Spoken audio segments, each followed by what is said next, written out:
Today, President Biden unveiling a new plan to slash methane emissions in the United States. What's its goal and who will it impact? And Facebook removing most facial recognition technology from its platform. What's the reason and what does it mean for your account? And Yahoo completely quitting the Chinese market as the regime tightens regulation. Is it a sign of things to come? That and much more coming up on NTD Business. Good evening. Great to have you with us. I'm Paul Graney. World leaders are still gathered in Scotland discussing the environment and energy. They're at the United Nations Convention on Climate Change. President Biden today outlining a new plan to reduce the world's global methane emissions by 30% by 2030. It's focused on reducing leaks at oil and gas wells. We're proposing two new rules. One through our Environmental Protection Agency that's going to reduce methane losses from new and existing oil and gas pipelines.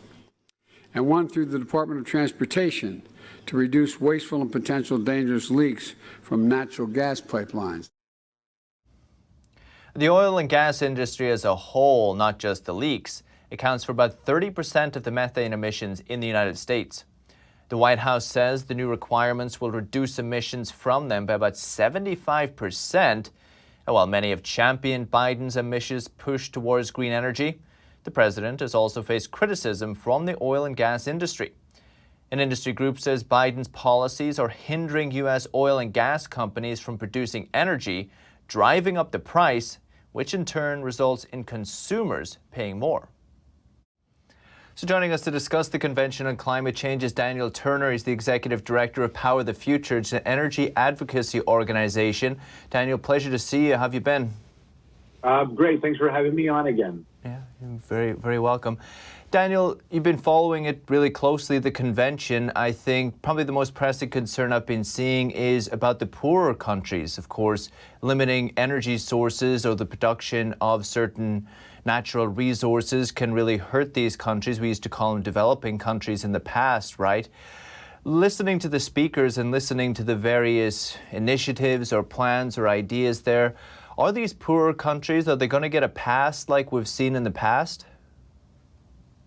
That's probably the way they'll go. One of the challenges with this convention and something that is not being discussed is we are in a position of trade-offs, right? We're given this assumption that we're either going to pursue this green agenda and there's going to be no consequences, or we're going to die of climate change. And that's not reality.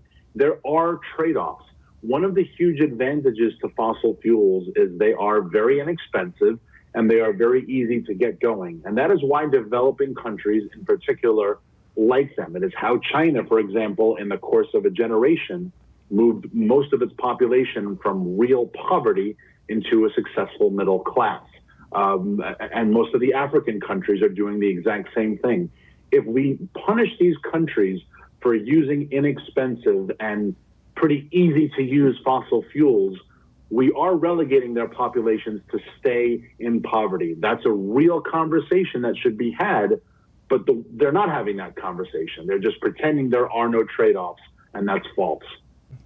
Yesterday, we had Prince Charles come out and say he seems very concerned about climate change. He said that it requires more than just the governments of the world and needs some kind of super government organization. Not sure if you saw the clip where you were watching him. And it also needs a budget greater than world GDP in the trillions of dollars. Is this the kind of, has this been echoed by other members or other speakers at the event?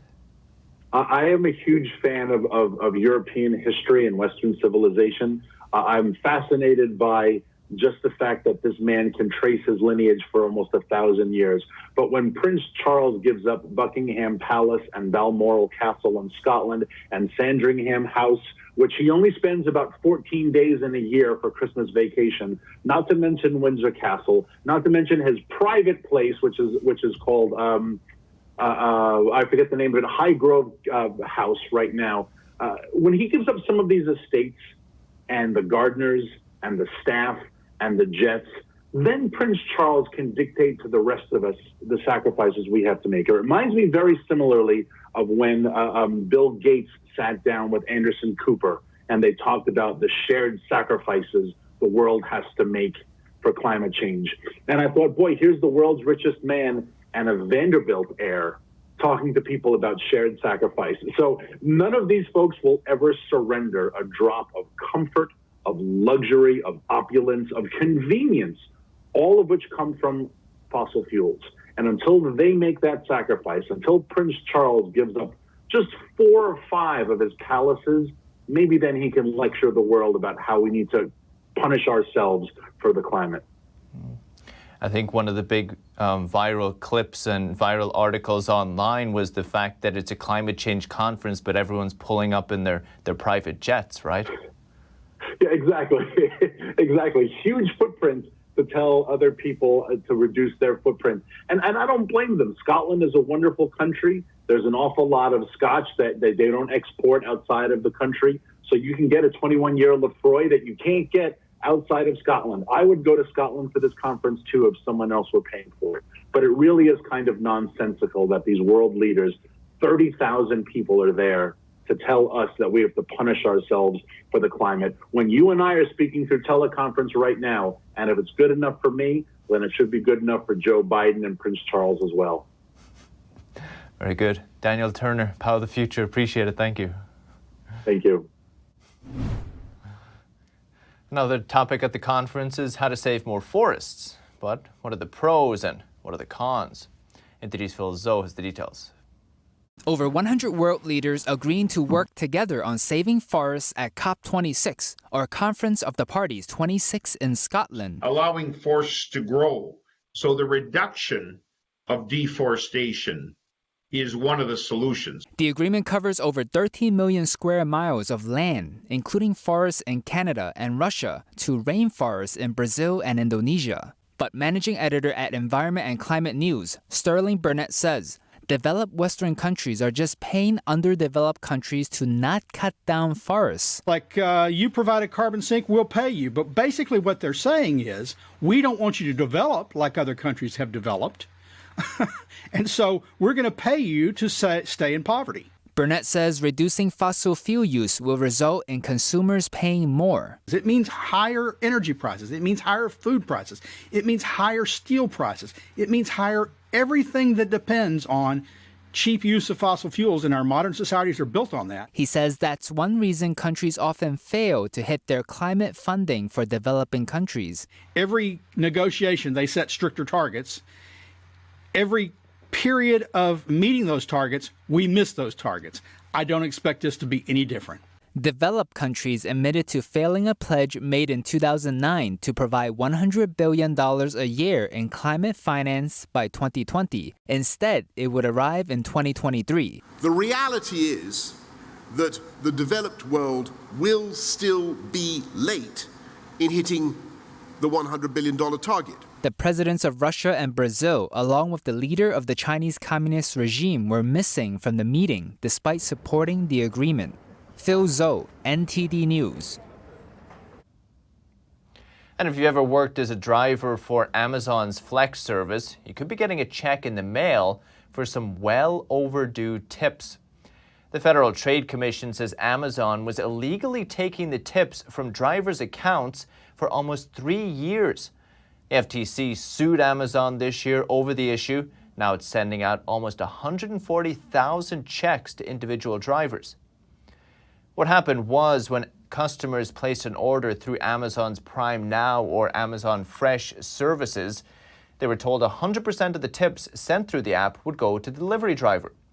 But the FTC says Amazon took a large portion of those tips for themselves, then apparently only stopped the practice after learning the FTC was doing an investigation. The largest reimbursement a driver will receive is over $28,000. That's for one driver. The average amount is over $400. And you might think working from home would give you more free time or a lighter lifestyle, but apparently over 2/3 of remote workers in America are working 2 jobs, and half of them say they're actually more productive that way. NTD's Faye Quarter has the details. According to a recent survey from ResumeBuilder.com, 69% of remote employees in the U.S. have a second job. Over 1,200 full-time remote workers took part in the survey. It found that money is the primary motivation for working multiple jobs, specifically earning extra spending money and paying off debt. Unfortunately, sometimes the primary job doesn't pay all the bills. Healthcare is expensive, childcare is expensive, so there's many reasons. But I think it all comes down to, boils down to money. The president of Poised for the Future company, Ira Wolf, says there's also a workaholic nature in the U.S. labor market, and most people have worked 40-plus hours before. If I'm going to work 40 hours for you and I was working 60 hours before, that means I can work 40 hours for you and 20 hours for somebody else and get paid more for that. Most of the respondents said they see a positive impact on productivity. 49% said working multiple jobs makes them more productive, and 39% said they are equally productive as working a single job. But this also raises the question, how long can they keep it up? There's an eventual burnout problem, whether that's sustainable. With the way the economy is going and labor shortages. Wolf says employers may want to consider making work hours more flexible if someone wants to get a second job. This could actually increase their loyalty and productivity for the company. Faye Quarter, NTD News. And Facebook says it's stopping some services that use facial recognition technology and deleting facial recognition templates for 1 billion people. Because the government hasn't set rules for the technology, Facebook wants to distance itself from it. Up till now, when you uploaded a photo to the app, Facebook could tell you who was in the photo. Not anymore. Account security will still use facial recognition, and Facebook says it will be more upfront about any future uses. Last year, the company paid a $650 million settlement over storing biometric data without consent. Wall Street managed to notch more record highs today, the Dow ending above 36,000 for the first time. It rose 139 points, about 0.4%. S&P 500 gained 17 points, about 0.4%. And the Nasdaq added 54 points today, about 0.3%. An electric truck maker Rivian's IPO could come as soon as next week. And for a company that hasn't made a profit yet, the valuation is sky high. If it hits its target, it'll be worth more than Honda and about the same as Ford. NTD's Faye Quarters, the details. Rivian Automotive is aiming for a valuation of around $55 billion in its coming IPO. For comparison, Tesla was valued at about $1.7 billion in its IPO back in 2010. Rivian's goal is greater than Honda's valuation and in the same range as Ford's. Totally irrational. Valuation does not make sense. It almost reminds you of the dot-com bubble, those days when it was all about the future and internet was going to solve everything and this and that. But it's all about the future and there are no revenues. Santosh Rao is the head of research at Manhattan Venture Partners. He says Rivian is still in its early stages and that they need tremendous amounts of money. To all the companies, you just say electric and you're getting a nice boost. We're seeing that with General Motors, Ford, of course, Tesla, NIO, and all these new ones coming up. So I think that's the future. We know that. The only issue is, are you willing to bet on a future that is still not here? In Rivian's IPO filing, it says it's offering 135 million shares priced from $57 to $62 per share. Rivian is an electric vehicle maker that was founded in 2009 by R.J. Scaringe. Its vehicles include the R1T truck, which starts at $67,500 with an EPA estimated range of 314 miles, and the R1S, which starts at $70,000 with an estimated range of 316 miles. Faye Quarter, NTD News. And soaring COVID-19 vaccine sales means soaring profit for Pfizer. It says sales and profits both more than doubled in the third quarter, that's compared to a year ago. Its COVID-19 vaccine pulled in sales of $13 billion. That accounts for more than half of the company's overall revenue. Now it's increasing the full year sales forecast for the vaccine by 7.5% to $36 billion. It's rolling out booster doses as it receives clearances for the shots in the broader age groups and signs deals with more countries. The shot is one of Pfizer's best-selling products ever. And British oil giant BP reported earnings today. Its third quarter profit rose with higher oil and gas prices and strong trading performance. Natural gas and power prices around the world have surged this year. Tight supplies and high demand the reason. BP's chief compared the company to a cash machine, saying it expects natural gas prices to stay strong in the coming months of peak winter demand. The results have allowed it to expand its share buyback program by more than $1 billion. Results come as Britain hosts that global UN climate conference, as we reported. BP said it plans to sharply reduce its carbon emissions in the coming decades, but it aims to raise its renewable power capacity by 20-fold by 2030 and reduce its oil output by 40%. Big targets. And more good news for shipping giant Maersk. It says its profits tripled in the last quarter. It's on the back of surging freight rates as global consumer demand rises. It actually handled less cargo because of port bottlenecks, but the record high freight prices boosted its bottom line. Maersk says it expects the global supply chain chaos to continue into next year, with the biggest problem being a lack of labor moving containers off the ports. Maersk is also trying to transform itself from a shipping firm into an integrated logistics company. It's buying freight forwarding firm Senator International, which mainly operates air cargo. Maersk already handles 1 in 5 containers shipped worldwide. And Yahoo says it's completely pulled out of China. It's not the first well-known company to do it, and an expert says it may not be the last. NTD's Evelyn Lee has the details. Yahoo just stopped all its remaining online services in China Monday. A spokesperson says it's because the increasing challenging business and legal environment in China. On the same date, China's personal information protection law went into effect. In China, it's just getting very, very hard for companies like Yahoo or LinkedIn to maintain a presence because their business model depends on streams of information that come from data providers, news providers, users. LinkedIn also recently decided to shut down operations in China. It says it was facing a significantly more challenging operating environment and greater compliance requirements. Core says just recently Chinese officials asked the company to remove people from the Chinese version of its website. It's not feasible from a just pure profit perspective to be operating in China anymore for some of these companies, especially if they are going to be hit with huge fines for improperly censoring their own content. And because of it, he says there is a very high likelihood that there will be increasing decoupling from the West. China's clampdown on tech companies wiped away trillions, and then it tightened gaming regulations. Now Epic Games is shutting down Fortnite in China. It's been proven time and time again in history that communist approaches to economics, command economic approaches, just don't work. They drive out capital.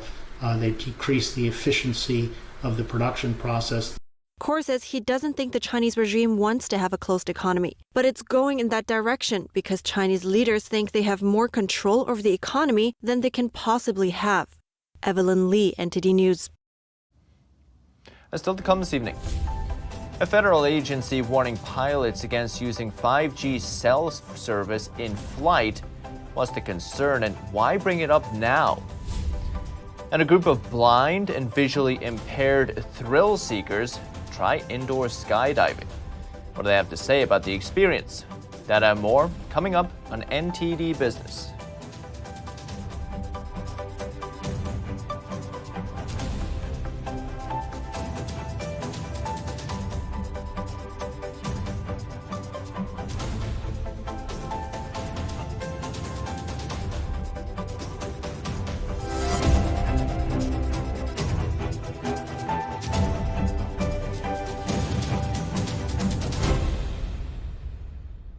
Hello, I'm Mike Lindell, inventor of MyPillow. Thanks to your support, you've helped make MyPillow become one of the fastest growing companies in America.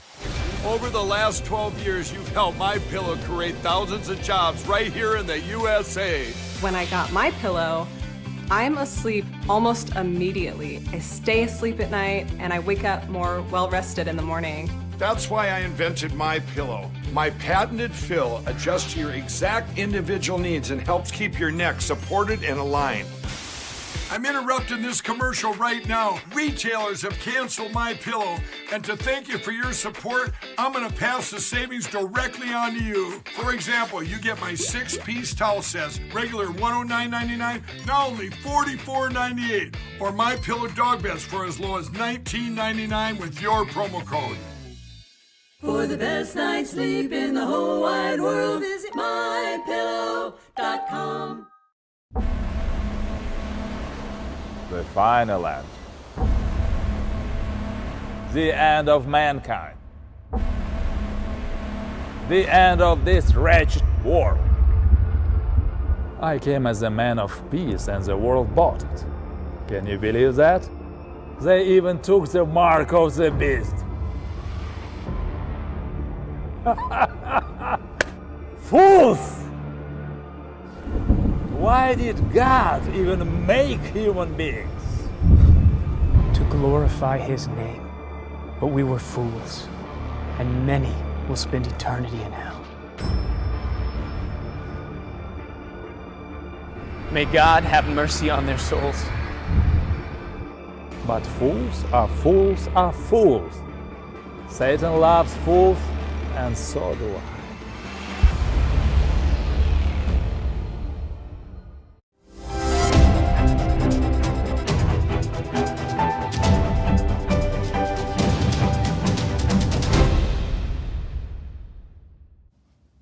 Welcome back. A warning for pilots. 5G cell phone service could negatively impact navigation equipment. The Federal Aviation Administration is warning flight crews not to use 5G service in flight. It's because it could mess with the equipment that tells pilots how high an aircraft is by bouncing radio waves off the ground. Problem is, 5G service operates on the same spectrum. The FAA and Federal Communications Commission are involved in an ongoing dispute about how those frequencies are allocated. But in the meantime, FAA is telling pilots the equipment could malfunction and be unreliable, so they should remind all passengers the importance of turning off cell phones during flight. 5G service begins rolling out December 5th in 46 markets across the country. And Chipotle is experimenting with a new chicken recipe for the first time since opening nearly 30 years ago. It's seasoned with a dry rub of spices, then seared on a grill, and finished with garlic, chili, peppers, and fresh squeezed lime. It's being tested at 95 restaurants in Cincinnati, Ohio, Sacramento, California. Chipotle has been expanding its menu recently, now offers riced cauliflower, carne asada, and smoked brisket. And if you like European beers, or beers in general, then this contest might pique your interest. An international panel in Belgium is getting to work testing almost 2,000 beers. NTD's Arjen Pastor has more. For most people, 9 a.m. is too early to start drinking. But for competition jurors at the Brussels Beer Challenge, the sooner the better. These experts say the taste buds are unspoiled and the mind is most rested in the morning. That's important as the process of ranking dozens of beers per day requires some concentration. The panel consists of 75 international experts flown into Belgium from as far away as Brazil and the United States. It's like the Olympic Games for beer. The beers are the athletes, but so are the tasters, as they're tasting about 40 beers a day. At table 6, a panel of 6 jurors started the day with fruit beers. No easy feat, as the drink's characters vary widely. They're judged by certain criteria, just like what's done at dog shows. You know, how the dogs have their own breeds, have their own things that they have to kind of be measured against. This is the same sort of thing. These beers are measured by certain styles, so that's what we're looking for. The tasting happens in semi-silence to avoid distractions. Across the quiet table, Swiss beer importer Jan Emstein said he was also motivated by commercial considerations. We ask ourselves, would I drink this beer? That's also important. We're beer geeks, we're fans. But at the end of the day, the product has to be drinkable. The contest is now in its 10th year. It received nearly 4 times as many entrants for the latest event as for the first. Arian Pastar, NTD News. Beer geeks. And how about skydiving? Blind. Would you do it? Well, a group of very brave, visually impaired people are trying it out in Spain, and they're loving it. NTD's Andrew Thomas reports. A group of thrill seekers who are blind or visually impaired are trying out skydiving at an indoor wind tunnel in Barcelona. Participants say they're overjoyed by the experience. Look, I explained it in 2 words. Incredible. It was really a new, innovative, and very gratifying experience. It felt like being in a pool of air, but you can breathe. It's like being in the water, only that you can breathe. You feel completely free. You can go from side to side, and there is nothing to stop you. Another participant, Emma Perez, says the sport is accessible to people with disabilities, and with some practice, she feels she could do it on her own. Yes, it is an accessible sport because you don't need anyone's help to do it. You can do it completely on your own. Right now I need help because I don't know how to control myself. But after seeing how they go in there and do acrobatics, it's just fantastic. You don't need anyone, not a guide or anything like that. The high-flying adventure is part of the Hand to Fly project, which started in 2016. It aims to bring parachuting and indoor skydiving to people with disabilities. The event was hosted by indoor flight company Windor, in conjunction with the European Commission and the Spanish Organization for the Blind. Andrew Thomas, NTD News. That's the latest business updates for today, but you can still catch NTD Evening News with Stephanie Cox. That's at 6:30 p.m. Eastern. For NTD Business, that's all for today. Thank you for watching. We'll see you tomorrow.